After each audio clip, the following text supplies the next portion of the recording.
이 시간 우리가 함께 볼 하나님의 말씀은 시편 85편입니다. 구약성경 864페이지. 제가 가지고 있는 성경은 구약성경 864페이지 시편 85편 5절부터 7절까지의 말씀 제가 봉독하겠습니다. 5절입니다. 주께서 우리에게 영원히 노하시며 대대에 진노하시겠나이까. 주께서 우리를 다시 살리사 주의 백성이 주를 기뻐하도록 하지 아니하시겠나이까. 여호와여, 주의 인자하심을 우리에게 보이시며 주의 구원을 우리에게 주소서. 아멘. 어떤 사람의 믿음이 참된 것인지 거짓된 것인지 확인하려면 그 사람과 가장 가까운 사람에게 물어보라는 말이 있습니다. 가장 가까운 곳에서 영향을 주고받는 사람일수록 그 사람의 믿음의 진실됨을 가장 정확하게 파악할 수 있기 때문이겠죠. 그래서 부모의 믿음을 확인하려면 자녀를 확인하면 되고, 또 자녀들의 믿음은 부모가 인정할 때 제대로 된 믿음이라고 할 수 있습니다. 가장 가까운 사람이 인정하는 믿음이라면 정말 믿음의 삶을 살고 있구나 생각해도 될 것이기 때문이죠. 자, 그렇다면 하나님께서 누구인지 알려면 어떤 사람을 봐야 하겠습니까?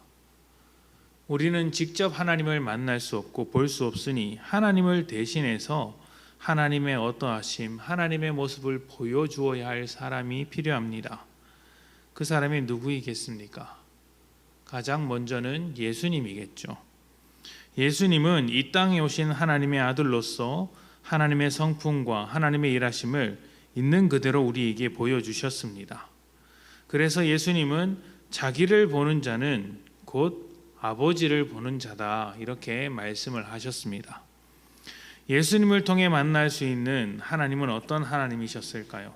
오늘 말씀에서 묵상한 대로 우리를 살리시고 하나님 자신을 사랑하도록 만들기 위하여 인자하심을 우리에게 보여주신 하나님이었습니다. 우리를 사랑하셔서 우리를 구원하시기 위해서 열심히 일해 주신 하나님인 것이죠. 사람이 죄를 지어서 하나님을 진노하게 할지라도 하나님은 사람을 사랑하기를 멈추지 않으셨습니다. 오히려 사랑으로 그 진노를 누르사 사람을 살리기를 원하셨습니다.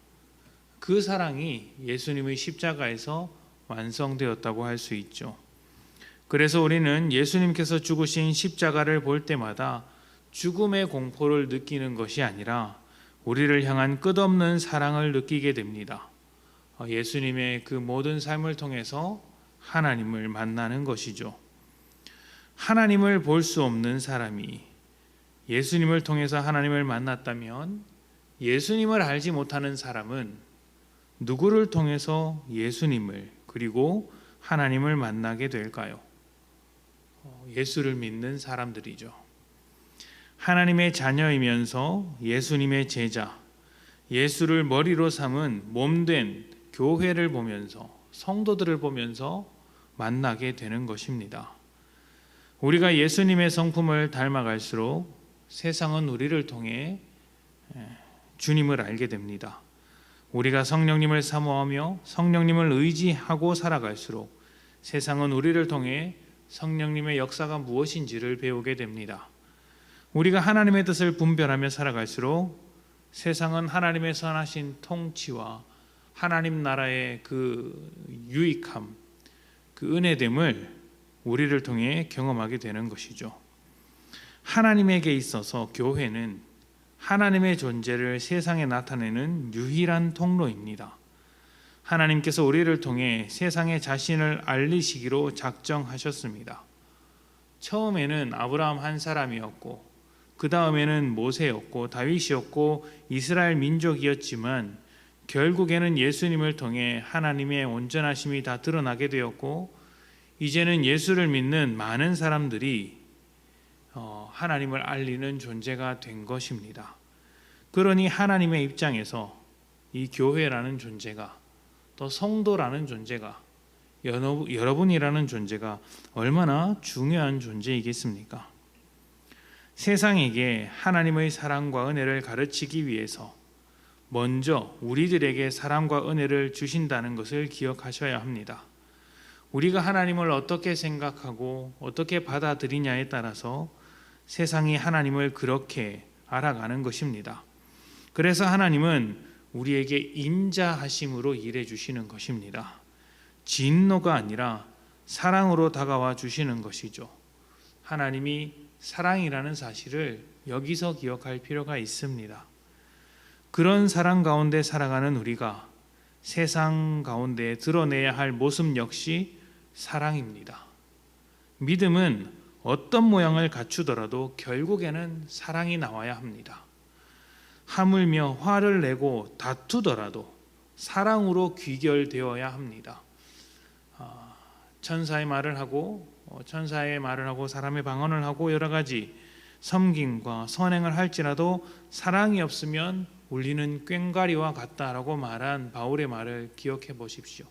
사랑이 그 모든 것을 담아내야 하는 도구가 되어야 하기 때문입니다. 정의를 말하고 심판을 말하더라도 결국은 사랑으로 결론 내려야 하는 것이 믿음이라는 것을 기억해야 합니다. 그것이 십자가를 통해서 우리에게 주신 하나님의 결론이기 때문입니다.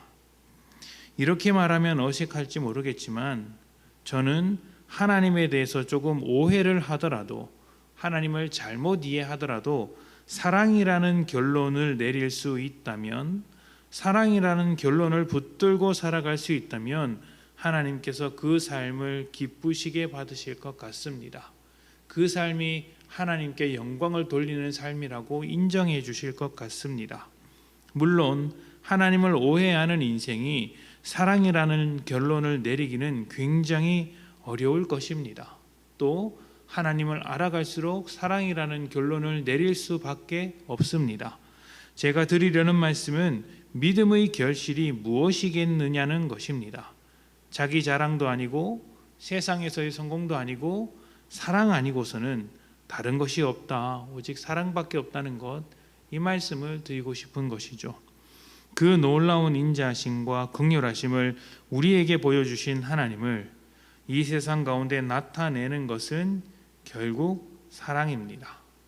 이것을 기억하셔서 믿음으로 사랑을 완성하시는 복된 성도님들이 되시기를 축복합니다.